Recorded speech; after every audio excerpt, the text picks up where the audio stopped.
Hey everybody, hope you're having a fantastic final week of August. September is here and we are in the final third of 2020.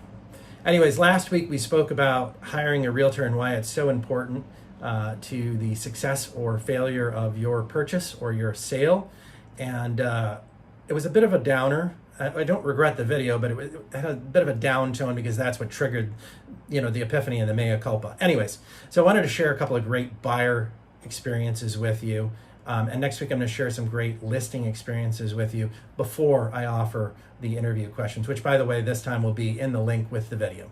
So that said, let's talk about 3 great buyer successes that I had, and wanted to start with some clients who found the building they liked in Lincoln Park, but couldn't find a unit there. We knew there were 6 units under contract, so I offered and called every one of those agents to see if those transactions were solid. Sure enough, they were, but the last phone call that I made turned me on to a unit that hadn't been listed, but the listing agreement had been signed, and she was ready to show the unit. And sure enough, we saw the unit, we put an offer in, we negotiated and put it under contract. This was well before the advent of pre-MLS databases, but a little extra work and six extra phone calls led to a transaction and a really happy client that referred me another 4 clients within the next 12 months. Amazing. The next client, we were looking on the North Shore. We were struggling with the inventory. I went through hundreds and hundreds of listings, anything that had sold 5 years out that met the bedroom and bathroom count, and more importantly, the acreage count for their criteria. We whittled it down to 30 to 35 homes. We hand wrote a letter to every one of those homeowners saying, hey, just in case you're thinking about selling, we already have your buyer. Now, we ended up buying a different place using a different method, but this is the level of extra work a good buyer's agent puts in.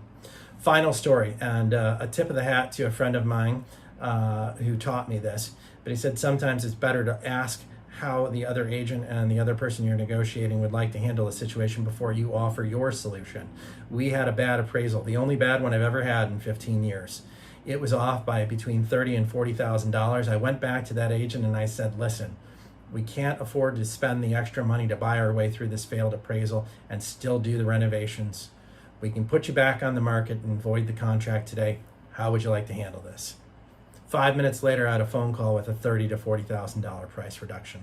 My clients were amazed, super psyched, still live there to this day, inside of the city. What a great story. Listen, if you're looking for a great buyer's agent, I'm definitely your guy. But look to a couple of videos out and we're going to offer you some questions for buyer's agents and listing agents. But I just thought it would be amazing to hear what some great buyer success stories were. So I hope these were informative and motivating, and I hope it triggers you to pick up the phone and call me. Have a great day, everybody.